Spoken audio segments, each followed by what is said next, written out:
All right, welcome to Talking Movies. Got the four horsemen of the cinema with me this morning. The other three horsemen, I should say. It's been a while since we all four have been together. I think it was like maybe the first week of December. So I'm pretty excited to have everybody here.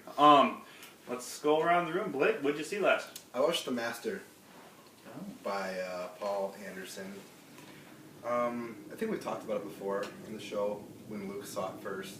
Possibly 4 or 5 times. Yeah. So I won't talk about what it's about because I think everyone knows what it's about. I didn't like the movie, but I'll be completely honest. Swank called that. I didn't get the movie. I didn't understand it. We'll have to see it again. Yeah, I think it'd be like a great group sitting movie to watch it and digest it together. Be able to pause it. Yeah. I think Joaquin Phoenix probably should get the Oscar, hands down. I don't think there's a better performance this year. And then, of course, the fact that it was shot in, 70 millimeter, I think, or 65 millimeters? Yeah. I mean, that movie looked gorgeous. Yeah. It was gorgeous. It's the best looking movie of the year. Yeah, one of them for sure. Top 5. Yeah, so I didn't care for The Master myself. That was actually the last movie I watched. Philip Seymour Hoffman been nominated for anything on that or no? Yeah, I don't think he should have either. But I think he should have. Amy Adams is a waste of a nomination too, I think. But Joaquin Phoenix is great in that movie for sure. Cool. Swank? Swank, what do you got for us? I watched a bunch of movies. Last night we actually watched A U-Turn, Oliver Stone. That was my second time watching that movie. It's been about 8 to 10 years since I've seen it. But that movie is crazy. Yeah, that's pretty awesome. I like that movie though. Yeah. It's just Billy Bob just covered in grease the entire time. a descent into madness. Just, I don't know. So I had fun watching that time for the second time. I'm trying to think the most recent, newer movie. I think that U-Turn movie is so effective because it seems so real. Like it seems like you could run into a place like that just if you get broken down on the road or something like that. It's terrifying. Yeah. I watched Seven Psychopaths with Colin Farrell and Christopher Walken and Sam Rockwell. I really enjoyed that movie.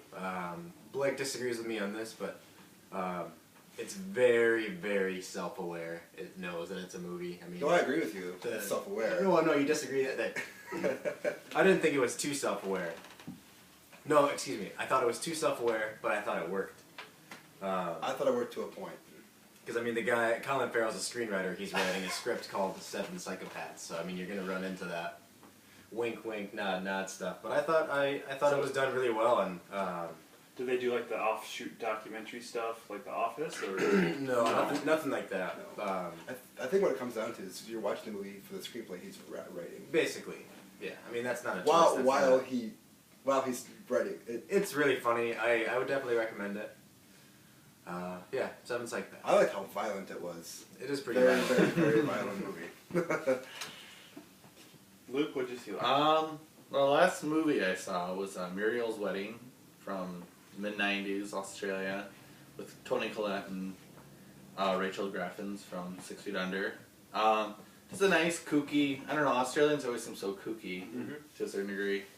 But I mean that lovingly. It was nice, like, little melodrama, some really, like, funny moments, some really kind of sad moments, but that's a nice movie. It's very up and down. Yeah. It's just crazy, Yeah. It's definitely one of its own, definitely original. Toni Collette's great in it. And then probably the last new movie I saw was Silver Linings Playbook, which I loved. I thought it was really great. Just a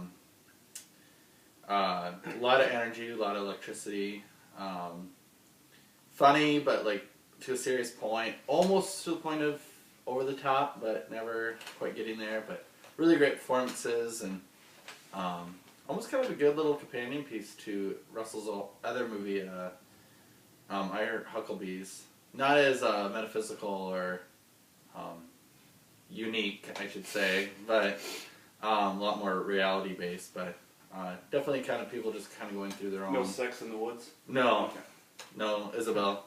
But it's definitely people just kind of working through their own issues and just trying to make a new in their life. So yeah, I really liked it. So Well, I watched Looper. I know some people here were a good fan of it. I just could not get into it. I thought it was a little on the slow side, and I got to the point where they meet. If you haven't seen it, you know. If you have seen it, you know what I'm talking about. But Bruce Willis meets Joseph Gordon-Levitt, and it's kind of a crucial part of the movie. And I thought, okay, here it goes, it's gonna start going, and then I just thought it just went way off. Bruce just disappears into the city, and he ends up on this farm. I mean, I understand why they're doing that, but it's just like, really?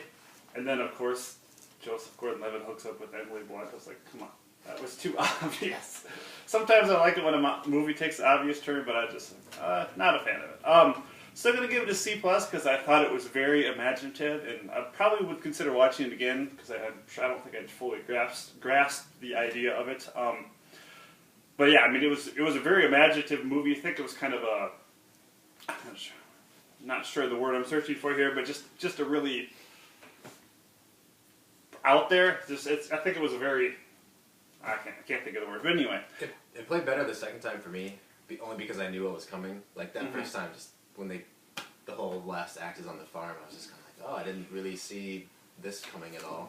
But yeah, well, I think I could appreciate it because it was really, really a challenging movie to watch, and I kind of like that sometimes, and maybe I just wasn't in that right mindset to watch it, so I would consider watching it again, but not crazy about it right away. I'd still give it a C+ just because it was very, like I said, very challenging, and I kind of like that too. The major saving grace to that was, did I give it a C+? Did I say that? yeah. So, I watched Total Recall, the new one after that, and that is garbage. It is a piece of garbage. Not even my boy Bokeem could keep me interested. They shot that movie like it was supposed to be the other one. It's just like, I think the other one looks better than this one. It's just like they were using the technology from when the first one was made. It was just like, and I'm sure they were trying to copy a lot of the things, but it was just like, I don't know. It was just, and then it seemed just all this show. You know, they had all these fancy things, and it just, I don't know. There's it was too much going on. Yeah, it was too much going on, and not enough dialogue. All action, right? I think the last half is just action straight. Yeah. I didn't even finish it, so I Total opposite. I got about maybe 45 minutes into it, and I'm just like, ugh.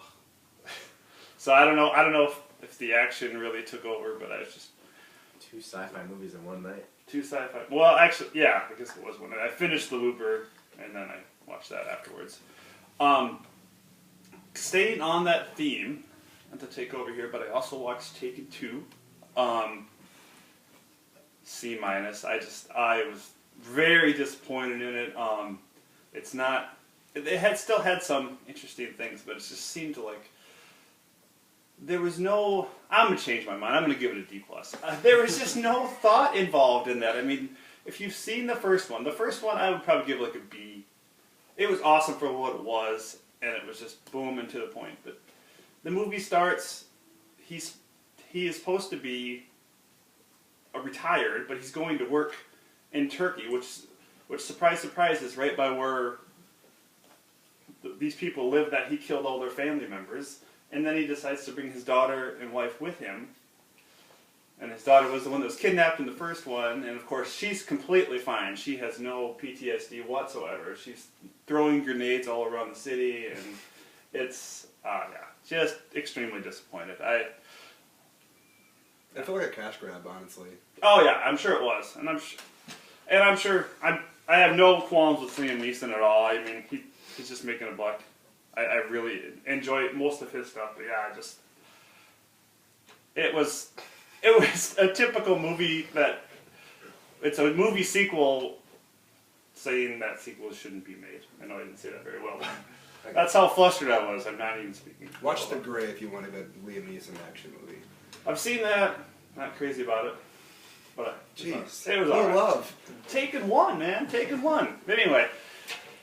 That was our big segue into our topic of the day. We're going to talk about the evolution of the action movie. I thought we'd maybe start by just seeing maybe the first action movie that you guys saw that really stuck to you, that you got really into. Can anybody think of that? When I was young, I had a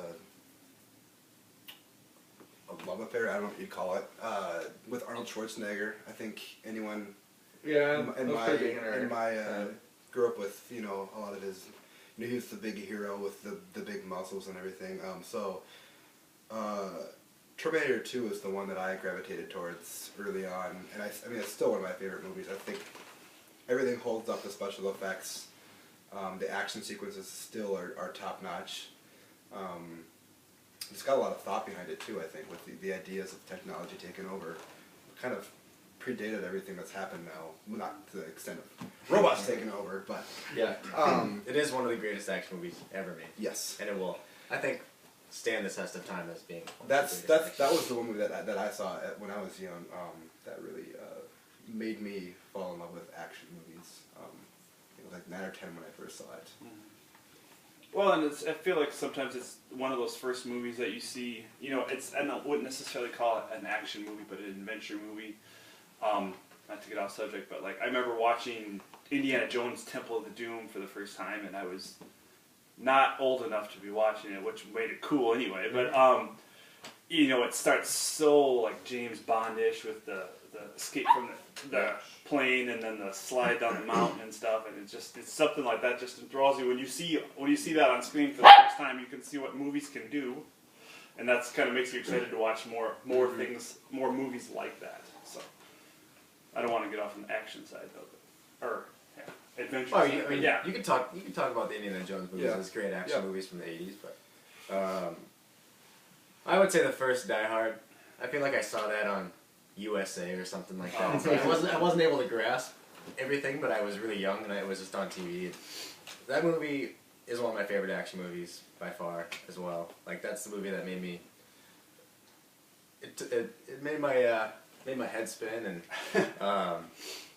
that's when I started. You know, I would start playing with G.I. Joes and just like recreating the movie. Evil Alan Rickman, man. Oh, yeah. Hans Gruber. There's just something about that movie that to me is one of the first action movies that just blew my mind. I remember one scene in particular, and I'll get into this weekend or later on. But I watched in a weekend at a friend's house.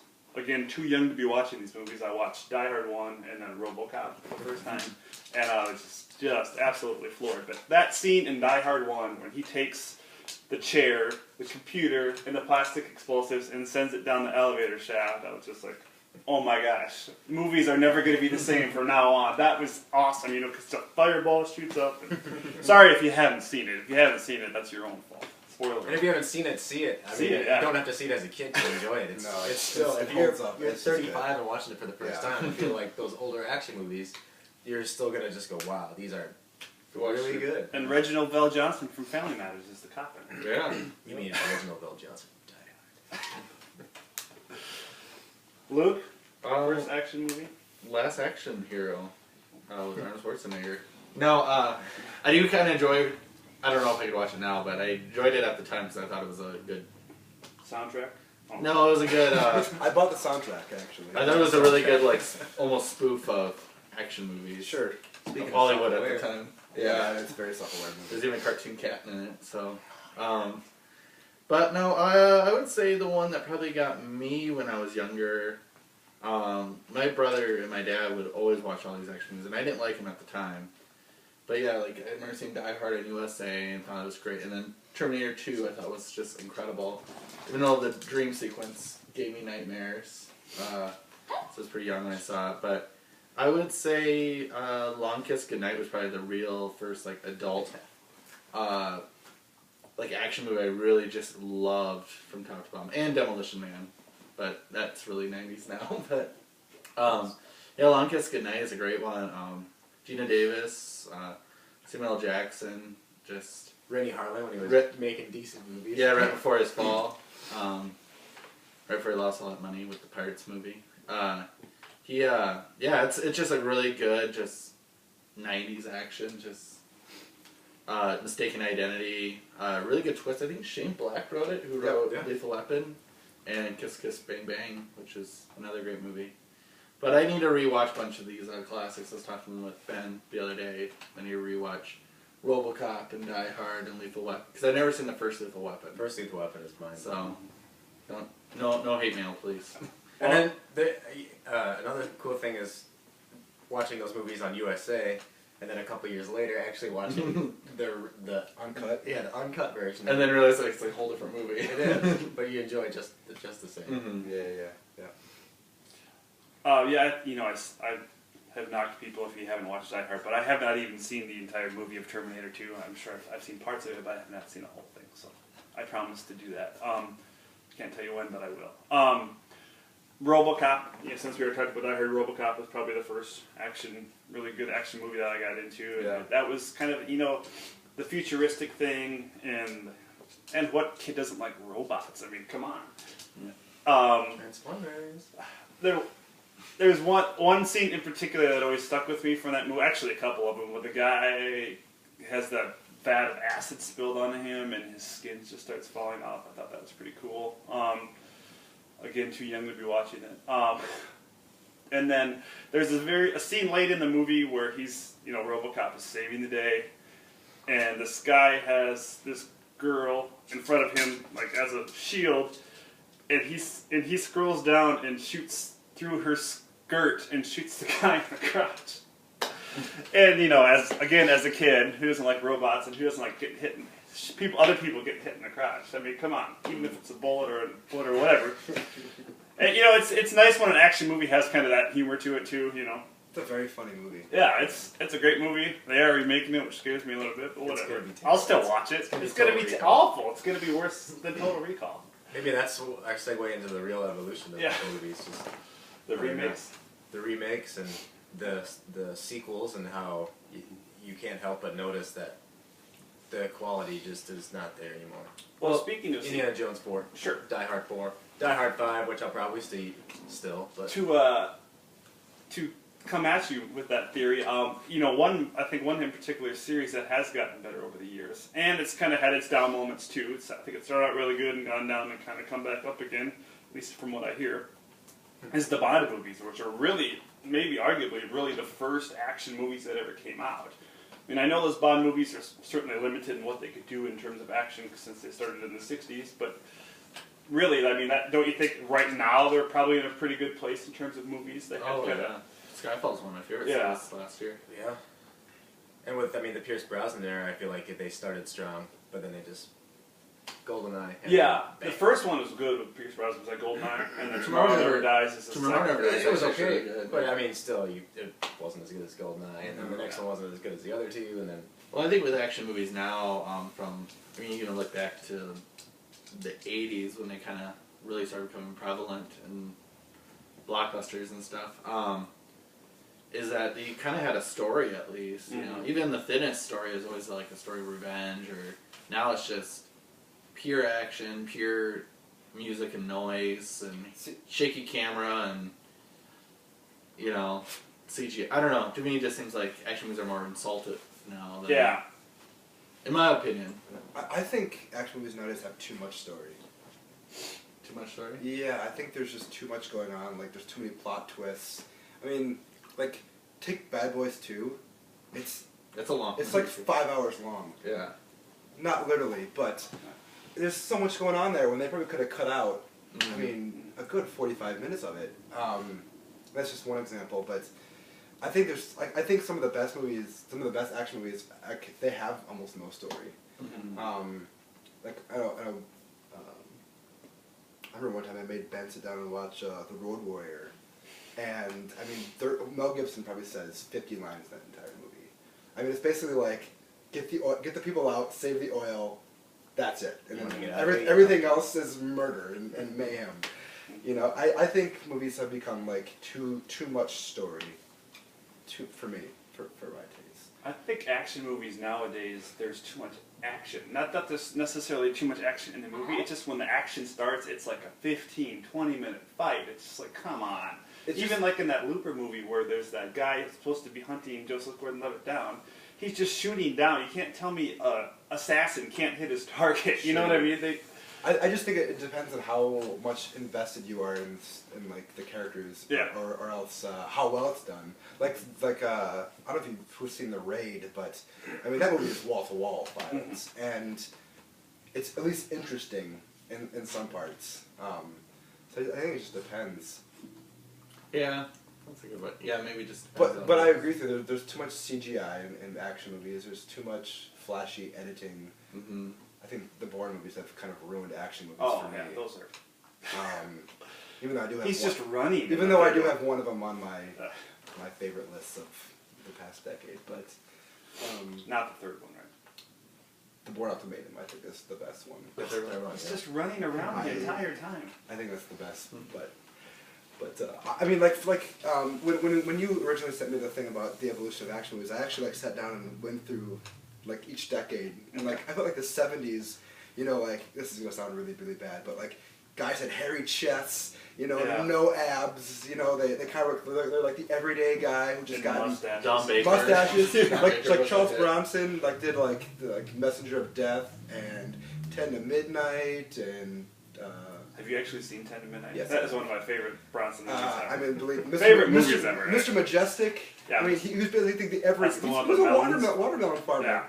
I mean, they just get in these bad situations. Uh-huh. Like James Caan and Steve McQueen, Clint Eastwood. All of these guys were like tough guys, and now we have like Paul Walker and Yeah. The Rock.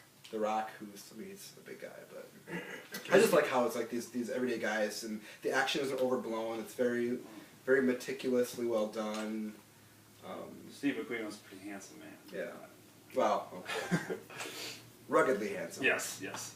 On the lines of Steve McQueen, I would say the earliest action movie that I really got into, and it's really action, is the Steve McQueen movie Bullet from Yes. '68, I Which believe. probably has the best car chase scene of all time. Yeah, it's just a really good movie, and there's really not a lot of story to it. It's just action for the sake of action. It's pretty awesome. And Yeah, it's cool to see that now, especially considering what they can do with action movies now and how much they did with what they had then to make that movie happen. It's really that movie does not get enough credit as far as I'm concerned. And if you're a fan of Heat, I mean, Heat pretty much Yeah. lifted their entire ending from Bullet. Yeah. It's the exact same ending. But yeah, and then the 80s obviously saw a rise with the big brawny guys. Yeah. Yeah, it was very High. very over masculine. I Yeah. mean, just like Yeah. testosterone heavy. High body counts came into the 80s. Rambo. Well, yeah, perfect example. Look at the first Rambo. It's this drifter, you know, getting hassled by local police, and he kind of goes crazy, and everything kind of falls apart. And then the second one, he goes back and wins Vietnam, you know, Yeah. for the Reagan administration. I think it's interesting to see the progression from the 70s to the 80s. As a big Charles Bronson fan, I have a charcoal drawing of Bronson. I was going to put it up there next time you'll see it. But I feel like the Death Wish series, which, you know, the first four are pretty good. The fifth one's not very good. But I really like the first four. The first three especially are really good. And I felt like, but as a fan of those, I can honestly say I feel like those were kind of starting to be the downfall of action movies, even then in the 70s, because they proved that it can be sequeled and can be somewhat successful doing so. And then I really think Rambo kind of just destroyed action movies, because then it's like they made them okay to be cheesy, and then, you know, now we have Dolph Lundgren, who just will not stop making movies, and it's just, you know, and Jason Statham's kind of going down that road too. Catch and, lines. yeah, you know, we have the B action stars. It's just like I feel like Rambo made that okay for just anybody to make an action movie. You know, we have guys like Treat Williams and Jeff Speakman and Michael Dudikoff. You know, it's just I just feel like Rambo spurred all that on. There was a good 3-month period of my teens where I actually searched out Jeff Speakman movies. Yeah. He's no Michael Dudikoff. No. Another interesting thing that we should maybe talk about too, kind of coming full circle with Arnold Schwarzenegger and Sylvester Stallone, their new movies, the not Expendables movies. Those movies will make money no matter what. But The Last Stand and Bullet to the Head bombed. Yeah. Both of them just bombed. I think Last Stand is already in the cheap seats. it's been out for what, 3 weeks? It made like 7 million. So I don't know, like that's interesting. All these action stars that are I don't know, their big comeback, if you will, and it's just well, maybe people don't want to see your movies anymore. I mean, I don't know. Well, tastes change, you know, and I think if people want to relive the glory days of Schwarzenegger or something, they could watch, you know, True Lies. Yeah. You know, see something that's really great. Well, how popular was Charles Bronson in the 80s when Schwarzenegger and Stallone came out, though? Yeah. He was still making movies, but I don't think he was as popular. I doubt they made as much as, you know, like say Death Wish in 74 or 5. So, I mean, I'm sure it's just a natural progression. Yeah. At least I'm to say those movies just aren't very good, too. Yeah. Judging a book by the cover, but yeah, that's very true. Bronson 80s movies? No, like the Schwarzenegger movie and Sylvester Stallone. I hear The Last Stand is a lot of fun. I have not seen it yet. I think as a huge fan of Bronson's career and somebody who's probably seen more Charles Bronson movies than you really need to, I think he really embraced the fact that he was getting older, and he worked with his limitations, and he slid into older roles really well. I mean, he's not a good actor. I mean, you watch him because he's not a good actor. That's how I feel. But he's not bad as a fan. No, he's not terrible, but It's One Time in the West. Yeah. We can't talk about Arnold Schwarzenegger without talking about my favorite Schwarzenegger movie, which is the first Predator movie. Absolutely love that movie. Former governor of Minnesota's in that movie. Got a couple awesome lines. Jesse Ventura and Carl Weathers is in that movie. That movie, you know, it was another probably one where I was not old enough to be watching it, but it's just, you know, it's kind of got that spooky, like, you know, you don't really see the Predator. He's got the boogeyman thing kind of going on, because it's kind of like a war movie, but it's kind of, you know, like a scary movie all at the same time. And I mean, I'm sure it's kind of lost its luster nowadays, but it's still a fine movie. I absolutely love that first movie. Predator 2's alright too. Yeah. It's more of a horror, but I like Predator 2 though. That's the first one I saw. Stallone made a movie somewhere in those Rambo years called Cobra, which I really liked. It was kind of an interesting little movie. There I go with that word, interesting again. But it was just kind of a sheer action film, and I don't know. I just something about that movie just Got a great tagline. Yeah. What's the tagline? Crime is the disease, meet the cure. Yeah. Pure You know, 80s. Just kind of a cop drama type of thing. I think one of the worst, what was I going to say? One of the worst, like, action stars is, I know I'm going to get a lot of hate mail for this, but I'm not a fan of Chuck Norris. Oh, yeah. Not even in an ironic sense. I had to watch too much Walker, Texas Ranger. Oh, Saturday those nights. are terrible. But, like, I just never liked his movies, except for Sidekicks with, I actually like just that. watched that. Yeah. Just a week ago. I liked it a lot when I was a kid. I enjoyed it. When I was a kid. So. I enjoyed it. We can all agree that's the best Chuck Norris movie. Although, Because there's an inspirational story in it.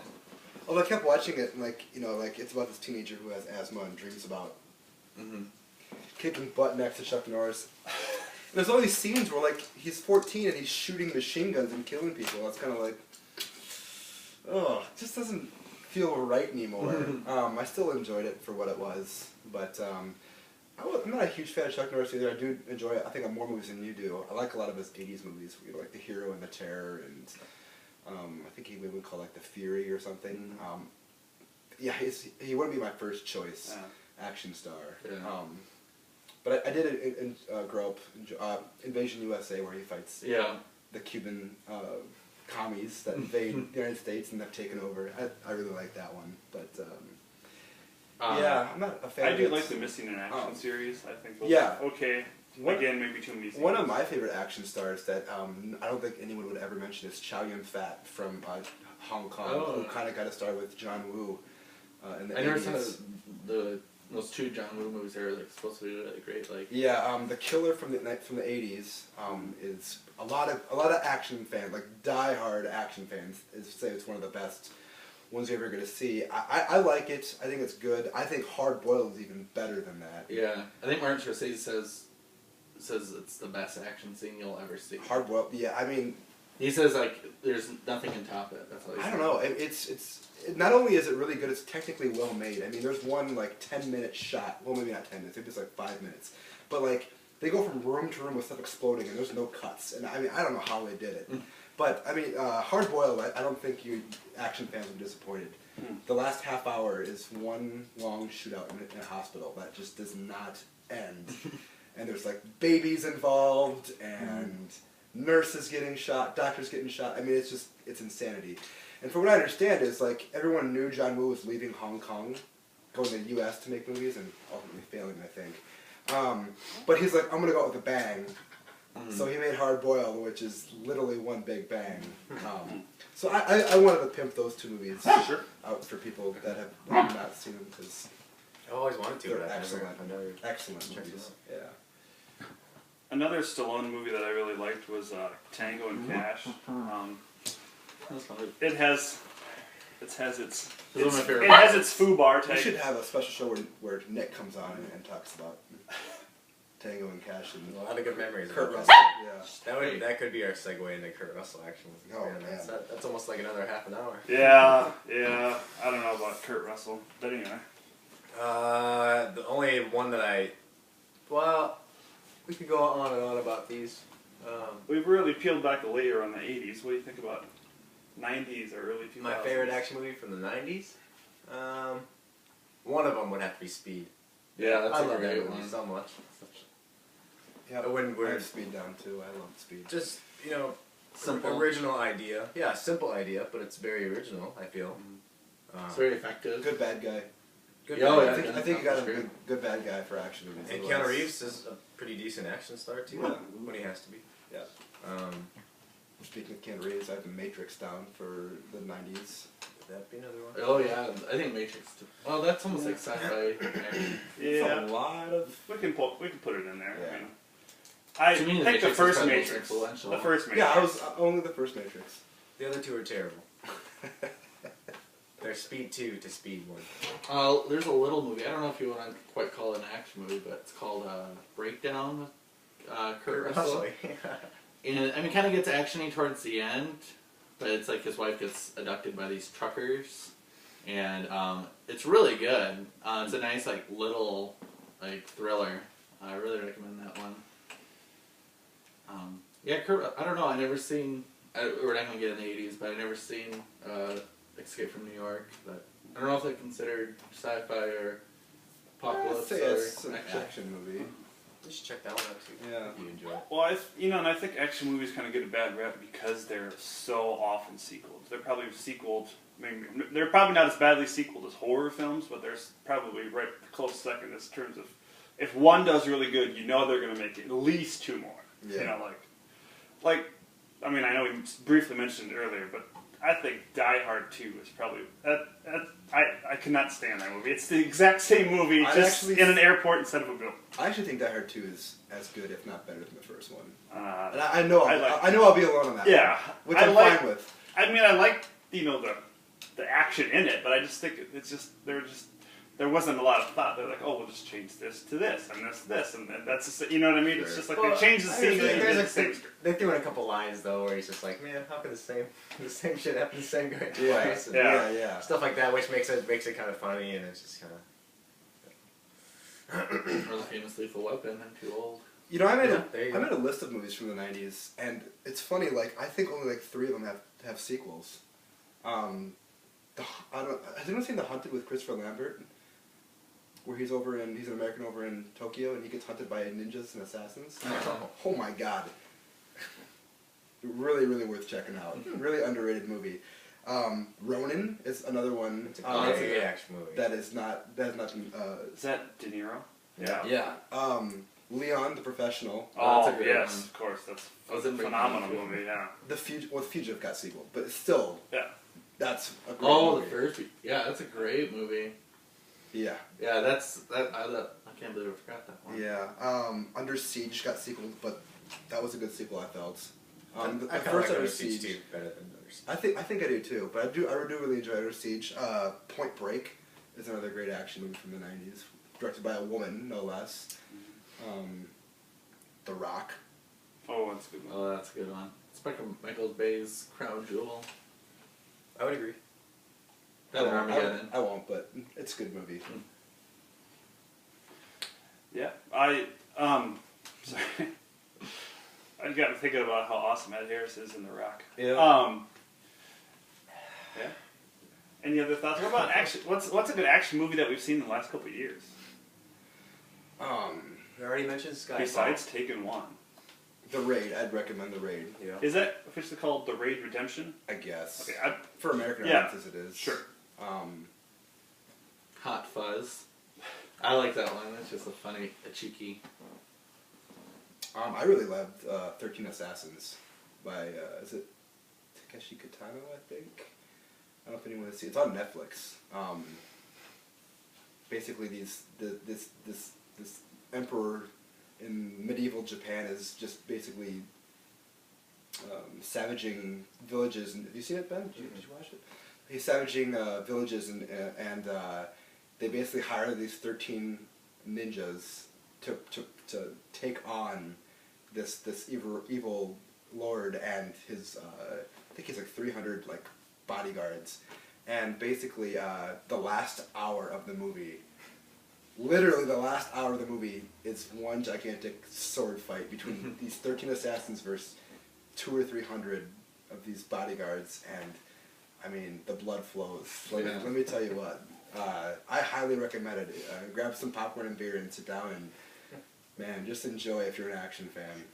Another early action movie that you got me thinking when you were talking about 90s stuff in terms of, there's some certain actors that's all they do, and I don't really a lot of his movies, but I saw Bloodsport when I was a kid, and I thought that movie was just awesome. Yeah. That big fight scene, even though it's just a real, fist fighting scene at the end of that movie is really awesome. I really enjoyed that movie. I can't really say much else for Jean-Claude Van Damme's career, but We can almost continue this conversation JCVD next is week. pretty good. yeah. What's that? JCVD is pretty good.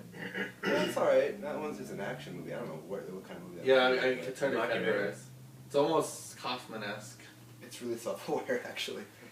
Another guy who certainly made his mark in the action world that we haven't talked about, and maybe you guys don't like him at all, obviously, maybe not, but Okay. Steven Seagal. I like Undeadly Ground. Yeah, I've seen so many of his movies. I guess not so many, but I think I've seen, there was a sect in the mid-90s that I saw probably all 8 of them or something like that, and they kind of run together. There's one, my favorite one, I can't even remember the name of it, but he's fighting the Jamaican Mafia. I think that's Marked for Death. Yeah, that's a good one. Um, But they're all kind of the same type of Yeah. thing, especially those 90s ones. A lot of people, and I think critics actually really enjoyed it too, was this first one, Above the Law, where he played a Chicago cop, I think, getting involved with drug people. But Oh yeah, I've seen that one. Actually, isn't too bad. a lot of people really like that one because he's actually acting he's in actually it. pretty good in it. Pam Grier's in it too. I think she plays his partner. My favorite Seagal movie is Up for Justice, where that guy, someone gets killed close to Seagal, and he just takes. Isn't he like a politician? No. Oh, okay, because there's one Seagal movie I saw recently. He has a line. The politician's on the TV and he's the villain, and he says, "You could take that check and cash it at the bank." And then Seagal says to the TV, "Yeah, I'm gonna cash that check, cash it at the blood bank." Is it a new Seagal movie? Yeah, no, it's an old one from the '80s. Oh And, my god, I gotta see this now. yeah, and I was just like, "Oh, that was real." Well, I don't know if we can get any better than that, so I think we're going to end with that great line by Luke. This has been Talking Movies. Thanks for watching. Go watch an action movie. I'm going to watch Terminator 2. What are you going to watch? Bye.